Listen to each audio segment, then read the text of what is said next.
Bueno, pues nada, muchas gracias, Carmen. En primer lugar, agradecer a los organizadores por haber pensado en mí para esta presentación. La verdad es que lo que tengo que presentaros, pues para mí es mi pasión, porque es mi día a día en la consulta. Así que bueno, voy a intentar transmitiros un poco cómo trabajamos y un poco los planteamientos que hacemos con los pacientes que van a ser sometidos a cirugía valvular. Nosotros empezamos la unidad en 2016 en el Hospital Virgen del Valle de Toledo. Inicialmente planteamos la consulta para que nos derivaran a pacientes desde consultas externas, también pacientes que habían estado ingresados en la unidad de agudos y pacientes con caídas de repetición. Nada más comenzar la consulta, los cirujanos y los cardiólogos pues nos solicitaron que también a ver si podíamos ayudarles con los pacientes que ellos veían para operar, ¿no? Entonces, inicialmente, cuando abrimos la consulta en el primer año, la mayoría de los pacientes que vimos fueron pacientes prequirúrgicos, o sea, pacientes que eran candidatos a cirugía valvular y querían que hiciéramos una valoración por parte de geriatría para ver un poco cómo veíamos este tipo de pacientes. Los objetivos al abrir la consulta, pues os los he resumido un poco en estas líneas. Por un lado, estratificar el riesgo quirúrgico de cada paciente en la fragilidad y con una valoración geriátrica integral. También queríamos ayudar en el proceso de la toma de decisiones tanto del paciente como de la familia como del equipo médico, ¿no? Del Heart Team.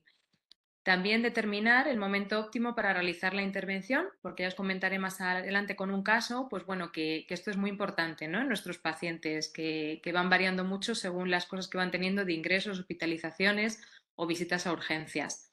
También dar unas recomendaciones específicas de actividad y dieta de forma individualizada antes de la intervención, ¿no? Al principio nos encontrábamos con muchos pacientes que el cardiólogo les había dicho pues, que no se movieran mucho por si podían empeorar y claro, una persona mayor inmovilizada esperando una cirugía 2 o 3 meses, pues puede ser muy malo para su función muscular y luego posteriormente para la cirugía.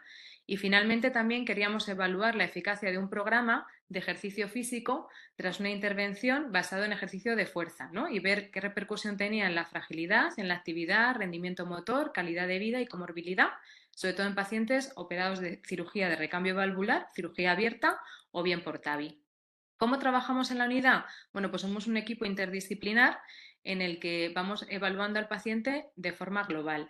¿Y cómo nos organizamos? Bueno, los pacientes primero son evaluados por la auxiliar de enfermería, luego pasan con la enfermera, posteriormente con el geriatra y también con un especialista de ciencias del deporte. Nos centramos mucho en ver la comorbilidad y los hábitos tóxicos de cada paciente. También evaluamos el estado nutricional, pasándole un MNA, también los criterios Glean. Les hacemos una escala de adherencia a dieta mediterránea que se llama Predimed. Se les hace analítica y también les hacemos un registro de la dieta en los últimos 3 días. Luego valoramos el estado de ánimo con el Yesaví, revisamos la medicación para optimizar bien los medicamentos, revisamos bien el entorno, veamos la situación y apoyo social que tiene cada paciente, una evaluación cognitiva con el Mini-Mental y una situación funcional con el Bartle y el Lawton. Y nos centramos, después de esta evaluación geriátrica integral, en poner la fragilidad en el centro de nuestra evaluación, a través del SPPB, la escala de Linda-Fried y también el FTS 5D, que luego os explicaré y que ya el doctor Francisco José García os explicó un poco del estudio Toledo.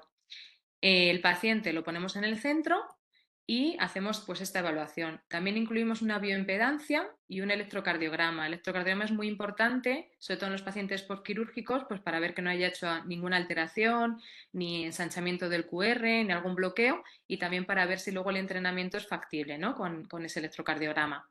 Y también les hacemos medidas con los de ciencias del deporte de potencia y resistencia, ¿vale? Sobre todo, ya digo, en los pacientes después de ser intervenidos porque antes de la intervención son pacientes muy delicados para hacer este tipo de pruebas. Entonces, la unidad, ¿cómo la organizamos? Pues la organizamos como en dos grandes grupos.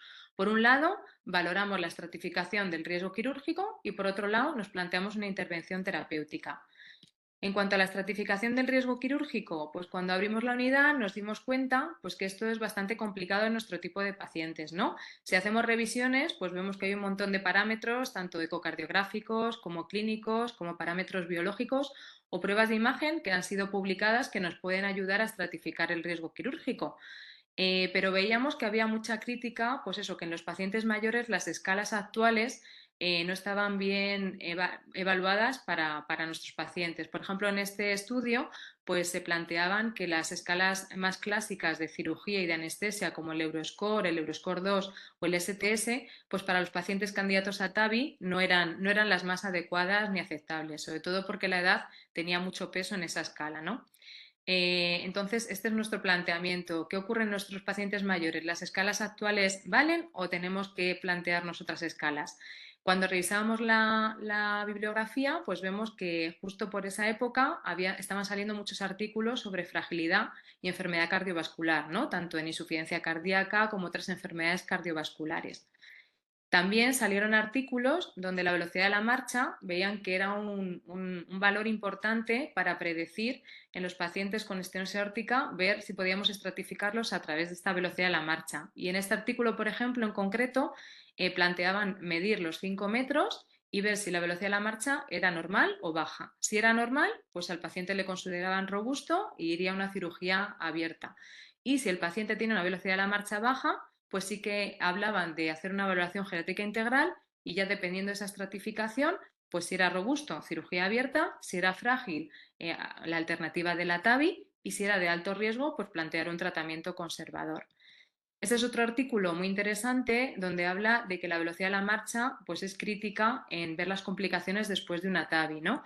Plantea que por cada 0,2 metros por segundo que se enlentezca la velocidad de la marcha, la mortalidad incrementa en los 30 días después de la TAVI en un 11%, ¿no? Que es bastante. También hay otro artículo que fue una revisión consenso que apareció en la que también hablaban sobre la importancia de eso, de los pacientes que van a ser sometidos a cirugía valvular, que no podía pasar sin tener estos 3 puntos. Por un lado, evaluar bien la fragilidad de ese paciente, ver bien la calidad de vida individual y por otro lado apuntaba que era importante la intervención y la toma de un geriatra, ¿no? En la toma de decisiones de los pacientes que iban a ir a cirugía abierta o TAVI. De hecho, en este artículo, pues lo que plantea es coger como aunar varios factores, por ejemplo, el STS, que es la escala que ya era conocida, aunar la fragilidad, ver los distintos órganos que están afectados y clasificar a los pacientes en alto riesgo que irían a TAVI o bajo riesgo que irían a cirugía, ¿no? También hemos visto otros artículos, ¿no? Afilaro, que está muy especializado en esto, sacó una escala, ¿no? Que también predecía mortalidad después de una TAVI o una cirugía, ¿no? En la escala se compone de 4 puntos, el test de la silla, si el paciente tiene problemas cognitivos o no, los niveles de hemoglobina y los niveles de albúmina. Esto nos da una escala de 0 a 5, que cuanto mayor es la puntuación, pues mayor es el riesgo de mortalidad, ¿no? A un año. Si la puntuación era de 5, aumenta en un 50% la mortalidad a un año y si es de TAVI, pues un 65%. Y actualmente ha salido otro artículo que han hecho una revisión de todos los artículos que han usado esta escala con más de 5.000 pacientes y sí que ha visto que es una escala que predice muy bien mortalidad a largo plazo en los pacientes tanto de cirugía abierta como de TAVI. Nosotros tenemos el estudio de envejecimiento saludable, que ya el otro día pues estuvieron comentando y hemos ido aprendiendo un montón sobre la fragilidad, ¿no? Sabemos que el círculo de Linda Fried es un círculo de fragilidad ya muy usado es una escala que está en muchos estudios validado y que tiene mucha potencia, pero nosotros nos planteábamos si faltaba otro círculo aparte del círculo de Linda Fried donde incluiríamos más un círculo del sedentarismo, ¿no? Donde incluiríamos la obesidad central, la resistencia a la insulina, el deterioro cognitivo, la inflamación, la aterosclerosis, patologías, enfermedades que vemos a nosotros pacientes a diario en la consulta. Entonces se desarrolló una nueva escala que es de Frailty Trait Scale, que tiene 10 puntos y publicamos una que es la más abreviada, la de 5 puntos. Y esta la usamos mucho en la consulta. Es una escala sencilla que nos da mucha información y cuando en el estudio Toledo, bueno, se evalúa el índice de masa corporal, que lo bueno que tiene esta escala es que puntúa mal, tanto si es bajo como si es alto, con lo cual los pacientes que van a ser sometidos a cirugía valvular o a TAVI, es verdad que los anestesistas ya tienen interiorizado que un índice de masa corporal elevado también tiene mucho riesgo, ¿no? No solo el índice de masa corporal bajo. También incluye la actividad con el PASE, el Physical Activity Scale for the Elderly, el romper de equilibrio, el hand grip y luego la velocidad de la marcha. Y el punto de corte está en 25, ¿no? Por debajo de 25 sería un paciente que no es frágil y por encima de 25 un paciente frágil. ¿Qué ventajas tiene esta escala en nuestros pacientes? Pues que cuando en la población general en el estudio de Toledo cogimos a 3.000 pacientes, evaluamos, cuando hacíamos los criterios de Linda Fried, nos salía un grupo muy grande de prefrágiles, ¿no? Un 41,8%, un 49% no frágiles y un 8% de frágiles. Pero con la escala del FTS nos salía que un 35% eran frágiles y un 65% no frágiles. O sea, es una escala más dicotómica, ¿no? Si es frágil o no es frágil. Y cuando les hacíamos el seguimiento durante 2 años, se vio que la mortalidad, el riesgo de hospitalización y discapacidad en los que sí salían frágiles por esta escala se disparaba, ¿vale? O sea que es una escala que predice muy bien ese grupo de pacientes. También se ha desarrollado otra escala que es el STS, lo llamamos de To Sit to Stand Muscle Power Test, que es un test más de potencia.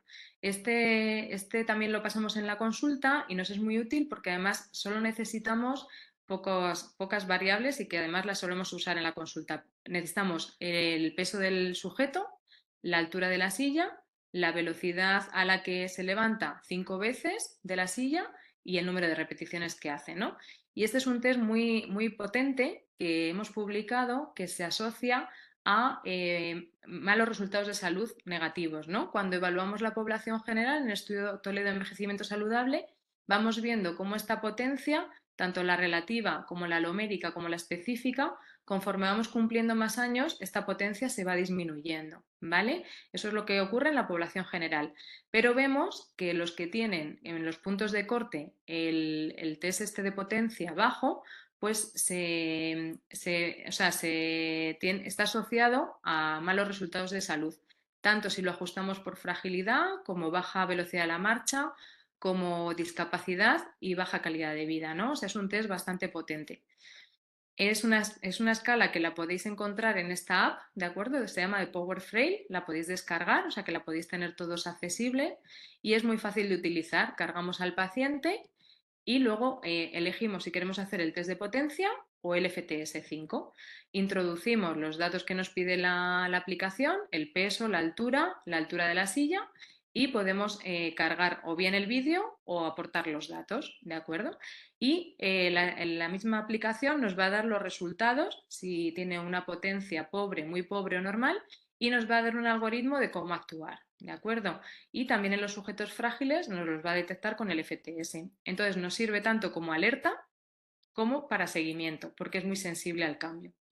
Entonces, ¿qué nos planteamos con todo este conocimiento de fragilidad? Cuando nos vienen los pacientes a la consulta, que es lo mismo que les pasaba a los cirujanos, cómo diferenciar, ¿no? Cuáles son frágiles de cuáles no. Pues estos dos sujetos que vemos en la foto, pues parece que son pacientes, personas que están bien, ¿no? Que son sanos, que tienen vida social, que salen a la calle, pero antes de una operación, pues cómo podemos detectar cuál de ellos dos pues es más frágil y se puede complicar. Entonces, la idea de la consulta era unar tanto la fragilidad como las comorbilidades, hacer una evaluación genética integral y poder un poco aproximar la expectativa de vida y todo eso introducirlo en el equipo, en el heart team, en la toma de decisiones, poniendo al paciente y a la familia en el centro. Os traigo un caso, así de los primeros que tuvimos, de una mujer de 78 años que iba a ser sometida a una cirugía valvular por una esterosis aórtica severa, ¿no? Tenía un índice de Bartel de 80 y cuando la paciente había tenido recientemente una fractura de cadera, con lo cual había perdido mucho peso, había perdido hasta 18 kilos y la movilidad había empeorado. En esa primera evaluación tenía un SPPB muy bajito de 4 y un FTS muy elevado de 30, ¿no? Entonces hablamos con los cirujanos, les comentamos que no era el momento óptimo de la cirugía, se le puso unas pautas de ejercicio, de alimentación y le hicimos una segunda evaluación donde ya la paciente había subido el SPPB a 8 y el FTS ya había bajado a 20. La operaron y la seguimos al mes y a los 3 meses de la operación. Y como podéis ver, pues la paciente se mantuvo estable y funcionalmente bien. Entonces, cuando nos planteamos cómo estratificar el riesgo quirúrgico en nuestros pacientes, pues hemos hecho un análisis en los 150 primeros pacientes que hemos evaluado en la consulta, sobre todo para ver cómo la evaluación geriátrica integral y la fragilidad es importante en estos sujetos que se van a operar. El porcentaje de sujetos con estenosis aórtica severa fue de casi un 70%, como en el resto de las bibliografías que vemos, y vemos que el tipo de pacientes que veíamos pues era una edad media de 80 años, un 57% eran mujeres y tenían un índice de masa corporal bueno, una buena nutrición, un índice de Bartel promedio muy bueno de 92, también tenían un Lawton aceptable, cognitiva y anímicamente estaban bien. Pero ¿qué pasaba cuando medíamos la fragilidad? En estos pacientes, recordad que iban a ser operados. Pues cuando medíamos la fragilidad según Linda Fried, vemos que un 13% son robustos, pero un 37% eran frágiles y un 49% eran prefrágiles. Y cuando los estratificamos por el SPPB, pues mirad, hace prácticamente una campana de Gauss, con lo cual pacientes que parecía que estaban muy bien físicamente, pues al rascar un poco y ver un poco la fragilidad, pues ya no estaban tan bien. Es decir, que es muy importante que la fragilidad la busquemos, ¿vale? Que no nos perdamos eso que está ahí abajo, que se nos puede escapar. ¿Y qué hacíamos? Otra cosa que hemos evaluado con estos pacientes es que nos salía por la escala de Linda-Fried casi un 50% de los sujetos que eran prefrágiles. Aquí es donde nosotros en la consulta nos ayuda mucho el FTS5 que antes os he hablado. Ese 49%, cuando les pasábamos la escala SORT4 del Friday Trait Scale, pues veíamos que un 27% eran frágiles y un 72% no eran frágiles. Por los criterios de Linda Fried, toda una persona que va a ser sometida a cirugía valvular le pregunta si siente cansancio o fatiga y muchos de ellos te dicen que sí, con lo cual ya tienes un punto y el porcentaje de prefrágiles es muy elevado. Entonces, esta escala nos ayuda mucho a discriminar, sobre todo en este tipo de pacientes, qué hacer con ellos, ¿no? Entonces, el planteamiento en la consulta era los sujetos que eran robustos, prefrágiles o frágiles. Los robustos, pues les explicábamos lo que tenían que hacer de actividad, les explicábamos los resultados, les dábamos recomendaciones de alimentación y todos fueron a cirugía. Los sujetos prefrágiles, pues el FTS5 nos derivaba unos a robustos y a otros a frágiles. Y los que ya nos pasaban a frágiles, pues podía haber de todo. Había sujetos que tenían que ir a cirugía porque era una cirugía mitral que no tenía una alternativa.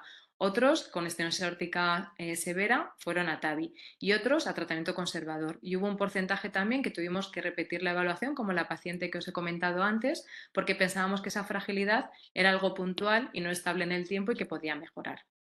Cuando evaluamos los pacientes que derivamos a cirugía, pues veíamos que el SPPB era mejor, con un promedio de 10, el porcentaje de frágiles era muy bajito, de un 4%, y el mayor porcentaje eran robustos. Mientras que los que iban a TAVI y a tratamiento conservador, pues tenían un SPPB cada vez más bajo, ¿no?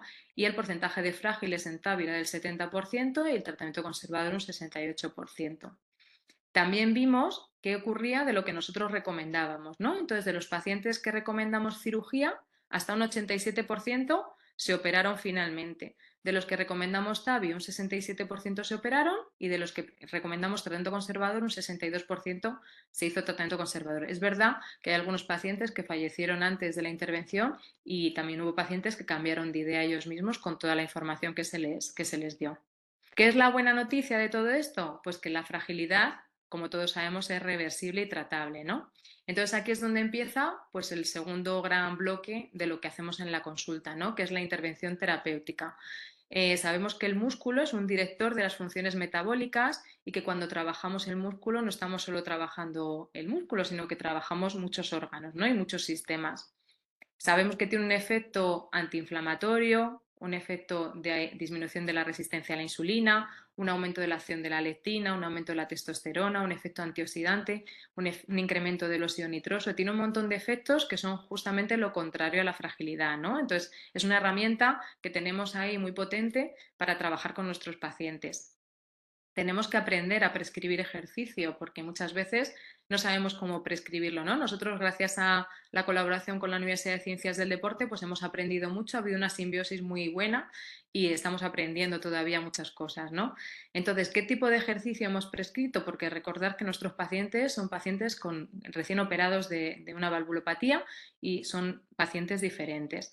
Pues lo que hicimos es que nos planteamos un tipo de entrenamiento específico que se llama entrenamiento en clúster. ¿En qué consiste este entrenamiento? Pues un entrenamiento que se hace más recortado en el tiempo, con menos número de repeticiones y con más descansos. ¿Por qué? Pues porque con esto conseguimos que no aumente la carga hemodinámica del paciente, que no aumente la tensión, que no aumente la frecuencia cardíaca, con lo cual le protegemos a nivel cardiovascular.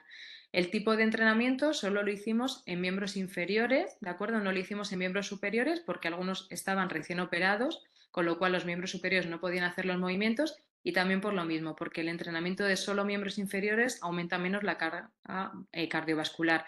Les medimos con un equipo de hemodinámica y la verdad es que el entrenamiento fue muy seguro. También hacíamos ejercicio cardiovascular y un abordaje nutricional. Aquí os traigo otra paciente porque me parece que es lo más gráfico, una paciente que iba a ser sometida a cirugía cardíaca con una estenosis aórtica severa también y nos la mandaron de 83 años con un índice de Bartel de 80 y un SPPB la primera vez que le vimos de 4. Hablamos con los cirujanos y con los cardiólogos y les comentábamos que dado que el FTS era muy elevado, de más de 30, y un SPP tan bajito que no la veíamos candidata a cirugía abierta. Entonces se decidió que se le hacía una TAVI. La vimos al mes de ponerle la TAVI, el SPPB ya solo por la propia operación, la paciente tenía menos fatiga y había aumentado su actividad física, ya había subido el SPPB a 8 y el FTS había bajado a 25. Y ahí la incluimos en el programa de entrenamiento durante 2 meses, 2 días a la semana, y es un entrenamiento muy individualizado. Y la paciente había subido el SPPB de 8 a 10 y bajó el FTS por debajo de 20, ¿no? Entonces es un ejemplo de una paciente, pues como habiendo una buena estratificación previa y luego un buen seguimiento posterior, pues fijaros, de 4 puntos ha subido a 10. A raíz de estos casos pequeños que tuvimos, nos planteamos pedir un proyecto, ¿no? Entonces, en 2018 pedimos un proyecto ya más específico para ver si el entrenamiento que estábamos planteando podía ser bueno para los pacientes que estamos viendo, ¿no? En la consulta valvulares. El proyecto ha durado 3 años más un año más porque por el COVID hemos tenido que paralizar muchas cosas, como nos ha pasado a todos, y la idea era evaluar la eficacia de este programa de ejercicio, ¿no? Basado en entrenamiento de fuerza y ver en pacientes tras el recambio valvular o TAVI cómo toleraban este ejercicio. Se incluían todos los pacientes recién operados, los veíamos al mes de la operación, mayores de 70 años y que tuvieran criterios de fragilidad según Linda Fright o el SPPB y criterios de exclusión que tuviera alguna contraindicación para el entrenamiento, que el SPPB fuera muy bajito o que tuviera también el mini mental muy bajito, ¿no? Que tuviera algún problema cognitivo. A los pacientes los evaluábamos antes de la operación para estratificar el riesgo y después de la operación es cuando intentábamos ahí detectar la fragilidad que podía venir ya de atrás, como es en el caso de las TAVI, que muchos venían ya frágiles de atrás, o pacientes que habían ido a una cirugía bien, pero con la propia cirugía se habían complicado o se habían deteriorado. Entonces ahí estratificábamos a los pacientes aleatoriamente, los que eran de cirugía abierta, unos iban a entrenamiento y otros a usual care. Y los que eran de TAVI lo mismo, unos iban a entrenamiento y otros a usual care. Y fuimos comparando a los 2 meses del entrenamiento, tanto los casos como los controles, a los 6 meses y a los 6 meses hasta hacer un año de la operación.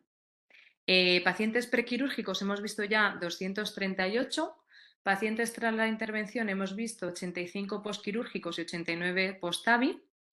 Y bueno, os traigo un poco los datos preliminares de los que hemos entrenado. Estos son los pacientes tras cirugía abierta y vemos que en las características basales son bastante parecidos, ¿no? Un promedio de 75, 76 años y en las escalas de Linda Fright y SPPB no hay diferencias estadísticamente entre los dos grupos. Y en los resultados después de haber hecho el entrenamiento, es decir, a los 2 meses de terminar, comparando los casos con los controles, vemos una diferencia estadísticamente significativa con mejorías en Linda Fright y en el SPPB. Y en los pacientes post-TAVI lo mismo, las características iniciales son más mayores, 82 y 87 años, pero no hay diferencias entre los dos grupos y tras el entrenamiento pues hubo una clara mejoría tanto en Linda Fright como en el SPPB. Aquí vimos que el grupo de pacientes que iban a TAVI eran más mayores y más frágiles, que lo cual, lo cual nos muestra que habíamos hecho una buena estratificación previa. El grupo de entrenamiento tras el recambio valvular tuvo mejores resultados que el grupo de entrenamiento tras TAVI. También hemos hecho un análisis tanto global como emparejado por matching y los resultados han sido los mismos. No se produjo ninguna complicación durante los entrenamientos, comprobándose en todo momento que era seguro a nivel hemodinámico, ¿no? Con un aparato que tenemos para que se les pone durante el entrenamiento. Y estos son datos preliminares, falta mucho por ahondar, ¿no? De los resultados que tenemos. Nuevas líneas de investigación que tenemos, bueno, pues una de las cosas que nos hemos dado cuenta es que había muchos pacientes que no podíamos entrenar, ¿no? Ahora mismo hay un tipo de entrenamiento que es entrenamiento de hipoxia intermitente, que inicialmente se usa para entrenamiento, para deportistas de alto élite, luego pasó un poco al tema aeroespacial y ahora mismo se está empezando a aplicar también en pacientes en la clínica, ¿no? Al revisar los artículos, sabemos que este tipo de entrenamiento es muy seguro en pacientes con cardiopatías porque se ha utilizado tanto para cardiopatía isquémica como para pacientes con hipertensión arterial. Y lo que se ha visto es que es un entrenamiento progresivo de hipoxia intermitente y el sujeto va condicionando su capacidad, ¿no? Lo que produce la hipoxia es que aumenta la ATP, con lo cual aumenta la energía en los sujetos, aumenta la eritropoyetina, aumenta el músculo, aumenta también los niveles de óxido nitroso, aumenta la leptina. Tiene una serie de ventajas que en nuestros pacientes pensamos que nos puede aportar sin correr riesgos, ¿no? Entonces hemos adquirido ya el sistema, hemos hecho el entrenamiento y estamos pendientes de empezar a usarlo también en pacientes que tengan contraindicación para el ejercicio, ¿no? Y nos planteamos que hasta ahora estamos haciendo entrenamiento post-intervención, pero con esto podríamos incluso ofrecer un entrenamiento pre-intervención y también un entrenamiento post-intervención en sujetos que esté contraindicado el ejercicio físico de fuerza. Por ejemplo, pacientes con cardiopatía isquémica que no podamos ofrecerle el entrenamiento de fuerza, ¿no? También estamos trabajando con la ecografía muscular. Ahora mismo están saliendo muchos artículos. Ha salido un artículo que mide el diámetro del psoas con escáner, ¿no? Y han visto que está asociado a ver, se ha visto que no aumenta la mortalidad en los pacientes prequirúrgicos que les miden el diámetro del psoas, pero sí que se asocia, cuanto menor es el psoas, a un mayor riesgo de estancia hospitalaria y complicaciones en el hospital. Con lo cual el músculo pensamos que también es otra línea de investigación que tenemos que trabajar con este tipo de pacientes. Mensajes ya para un poco terminar, para llevarnos a casa, pues que medir la fragilidad antes de una intervención valvular es importante para estratificar a los pacientes quirúrgicos y que va a ser uno de los grandes retos en nuestras consultas, que debemos de buscar la fragilidad porque si no, no la vamos a detectar, que la edad por sí sola no puede excluirnos de la cirugía. No podemos tener solo la edad en cuenta a la hora de nuestra decisión. El grado de fragilidad no es una cosa estática, sino que puede mejorar o empeorar. Es algo reversible y tratable. Y que la medición de la fragilidad nos ofrece una mejora de los cuidados de nuestros pacientes, tanto por la clasificación del paciente y estratificación, como la adecuación de los cuidados y también una monitorización de las respuestas a los tratamientos. Y que a día de hoy pues no es ético no prescribir ejercicio físico y no realizar una valoración e intervención nutricional si hay un paciente, ¿no?, frágil periquirúrgico. Y nada, muchas gracias a todos por vuestra atención. Aquí, pues nada, dar las gracias también a nuestro equipo, tanto de cirujanos como de cardiólogos y también de la Universidad de Ciencias del Deporte, sin los cuales es imposible nuestro trabajo. Y nada, muchas gracias. Muchas gracias, Ana.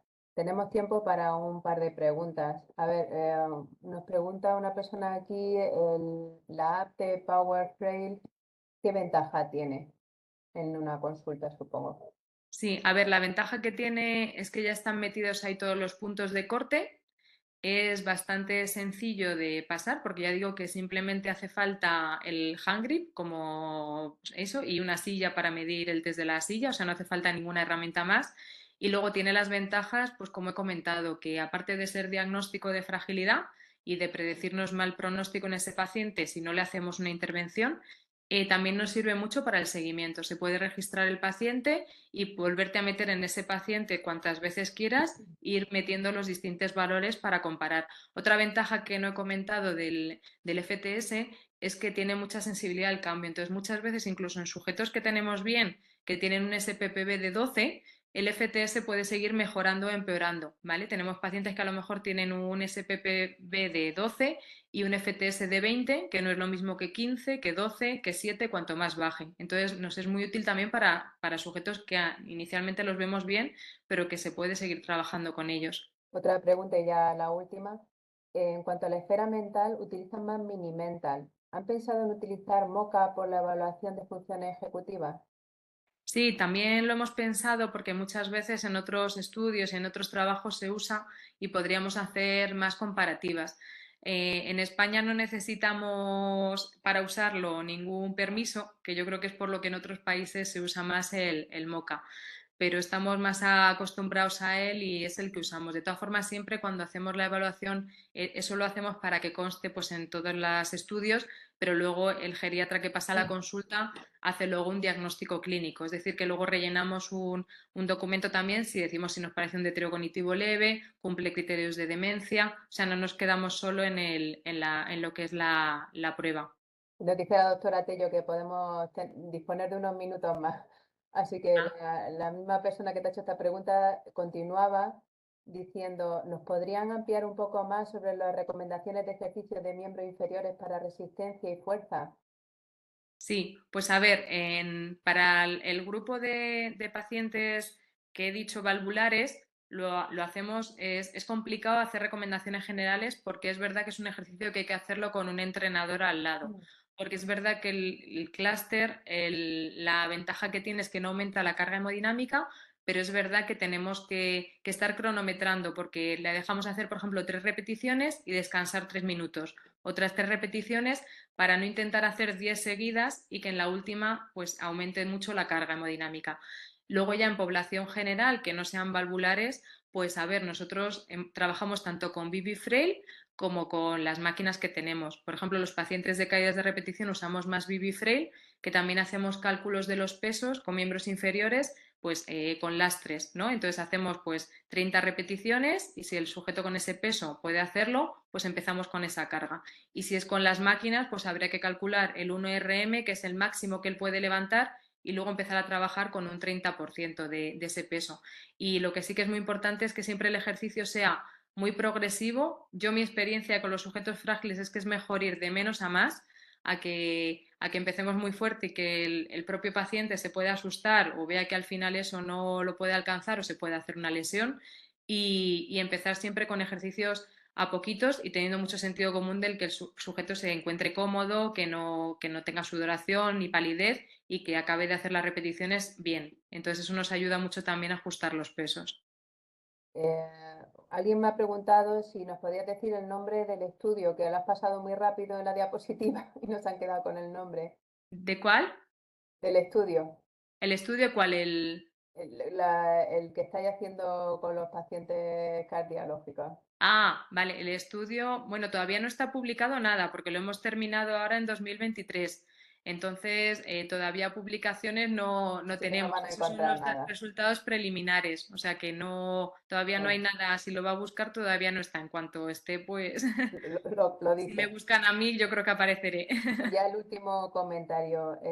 Dice aquí María Guadalupe Jiménez. Increíble, doctora. Yo creo que la importancia de la creación de unidades médicas adaptadas o pensadas para características especiales de nuestra población, en este caso fragilidad, es el futuro de una población mundial cada vez más envejecida. O sea que ya le da mucha Totalmente de importancia a la... acuerdo. Sí, porque se va a ir abriendo. Nosotros estamos también a ver si empezamos con oncogeriatría. Hoy me llamaban para un paciente con VIH con 60 años que su edad biológica es de 80. O sea que realmente es una cosa que va a ser un reto porque es verdad que los especialistas que empiezan a trabajar con nosotros y ven esto, pues ya los cirujanos, por ejemplo, nos están mandando gente incluso de menos de 70 porque les da miedo pues poderse estar saltando algo y los anestesistas hacen una gran labor, pero es verdad que la edad en sus escalas pesa mucho y cirugías que son así muy físicas, es verdad que el rendimiento motor de ese sujeto es el que nos va a decir bien si él es capaz de soportar ese tipo de intervención. Muy bien, pues muchas gracias, Ana. Nada, gracias a Ya vosotros, un la placer.